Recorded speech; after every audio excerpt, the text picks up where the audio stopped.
ခွဲစိတ်ပညာသမိုင်းရဲ့ဒုတိယပိုင်းကိုကျွန်တော်တို့ဒီနေ့ဆက်သွားကြအောင်အဲ့ဒီတော့ကျွန်တော်တို့မှတ်တမ်းတင်ထားတဲ့အစောဆုံးခွဲစိတ်မှုတွေထဲမှာစိတ်ဝင်စားစရာကောင်းတဲ့ခွဲစိတ်မှုတချို့လည်းရှိနေပြန်ပါတယ်အဲ့ဒါကဘာလဲဆိုတော့ trepanation လို့ခေါ်တဲ့ဥကောင်းငုံကိုဝိုင်းဆက်နေတဲ့အပေါက်ကလေးတွေဖောက်ပြီးတော့ကုသခြင်းပေါ့နော်အဲ့လိုကုသတဲ့နေရာမှာဥကောင်းငုံကိုသူတို့ကြောက်ခက်က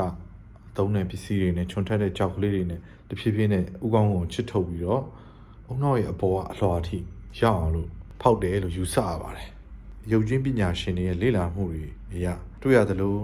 Neolithic Times လို့ခေါ်တဲ့ကြောက်ခက်တစ်မှာရှိတဲ့နိုင်ငံဆေးပကြီးတွေထဲမှာလည်းဒီလိုမျိုးခွဲစိတ်မှုတွေကိုပြုလုပ်ခဲ့တယ်ဆိုတော့ရုပ်ပုံအထောက်အထားတွေကိုတွေ့ရပါတယ်အဲ့ဒီတော့သူတို့ကဘယ်လိုရွေချက်နဲ့လုပ်ခဲ့လဲဆိုတာတော့ကျွန်တော်တို့ကတော့ယူဆချက်တွေပဲ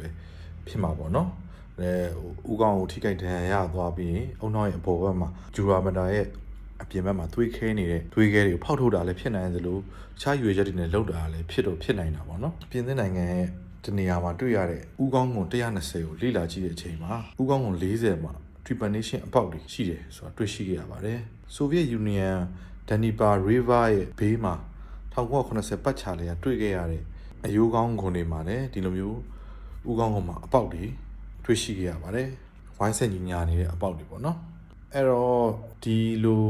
ဥကောင်းငုံအပေါက်ဖောက်ခြင်းဟာအတက်ယောဂါတွေခေါင်းကိုက်တာတွေတချို့သောစိတ်ပိုင်းဆိုင်ရာယောဂါတွေကိုကုသနိုင်ခဲ့မယ်လို့ကျွန်တော်တို့တွေးတောယူဆကြပါတယ်ကျွန်တော်လက်ထောက်ဖြတ်တောက်မှုတွေပေါ့နော် amputation တွေကို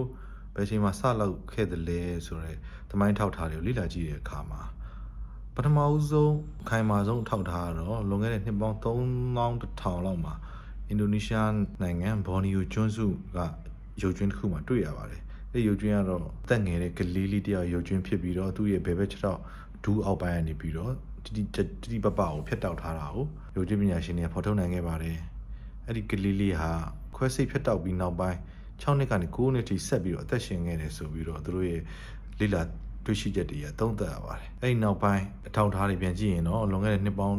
9000လောက်ကပြင်သစ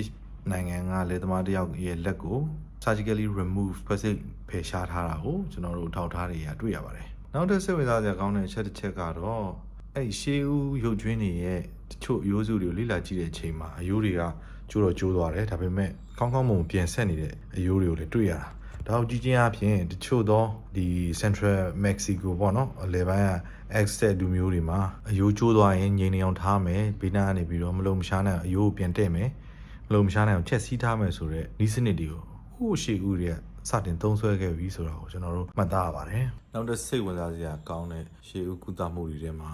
bloodletting လို့ခေါ်တဲ့သွေးဖောက်ထုတ်ခြင်းပေါ့နော်အဲ့ဒါလည်းအပါဝင်ဖြစ်ပါတယ် Egypt တွေ Mesopotamian တွေ Greek တွေ Indian တွေ Aztec တွေအဲ့ဒီရှေးဟောင်းမျိုးနွယ်စုတွေရဲ့မိုင်းမှတ်တမ်းတွေထဲမှာသွေးဖောက်ထုတ်ခြင်းကိုလည်းကုသမှုနည်းတစ်ခုအဖြစ်ဒေချာမှတ်တမ်းတင်ထားတာကိုတွေ့ရပါမှာ Greek မှာတော့သွေးဖောက်ထုတ်ခြင်းကို Hippocratic ခေတ်ကတည်းကစပြီးတော့သုံးလာကြတယ်ဆိုတာကိုတွေ့ရပါတယ်အဲ့တော့သူတို့ရဲ့အဲ့ဒီတော့ကကျမ်းမာရေးဆိုင်ရာယူဆချက်တွေရတာတော့ယောဂါတွေဟာတကြီးလေးပါမညီမျှတဲ့အလွန်အကျွံဖြစ်နေတဲ့ဟာတွေကနေပြီးတော့စပြီးဖြစ်လာတယ်လို့ယုံကြည်ကြပါတယ်အဲ့ဒါတွေကို plethora လို့ခေါ်ပါတယ်အဲ့တော့အဲ့ plethora တွေသွေးထဲမှာများနေပြီဆိုရင်ကျွန်တော်တို့ဖောက်ထုတ်ရမယ်ပြီးကြရင်လေ့ကျင့်ခန်းလုပ်ရမယ်ချွေးထွေးအောင်လုပ်ရမယ်အစားအသောက်လျှော့စားရမယ်ပြီးရင်အန်ထုတ်ပြရမယ်ဆိုပြီးတော့သူတို့ရဲ့ရှေးဟောင်း Greek ဆေးကျမ်းတွေမှာပေါ်ပြထားတာတွေ့ရပါတယ် Greek physician တွေကဒီသွေးဖောက်ထုတ်တဲ့ဟာကိုတောက်လျှောက်သုံးဆွဲလာပြီးတော့ရောမမှာအထိလူချင်းနဲ့အသုံးပြုခဲ့တာကိုတွေ့ရပါတယ်နောက်ပိုင်းခေတ်တွေမှာလည်းဒီသွေးဖောက်ထုတ်တဲ့ကုသတုံးကိုနောက်နိုင်ငံတွေမှာလည်းသုံးလာကြတယ် Renaissance ခေတ်မှာဆိုရင်ဒီသွေးဖောက်ထုတ်ဖို့အတွက်ကိုသူ့ရဲ့တီးသန့်ပြက်ကလေးတောင်ရှိတယ်ဆိုပြီးတော့ကျွန်တော်တို့တွေ့ရပါတယ်အဲ့တော့ဒီလိုသွေးဖောက်ထုတ်ခြင်း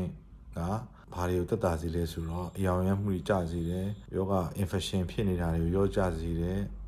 လေဖြတ်တာတွေစိတ်ဆယောဂါတွေကကုသနိုင်တယ်ဆိုပြီးတော့သူတို့ရဲ့မှတ်တမ်းတွေမှာဖော်ပြထားတာတွေ့ရပါတယ်ကျွန်တော်တို့လက်ရှိ21ရာစုဆေးပညာမှာ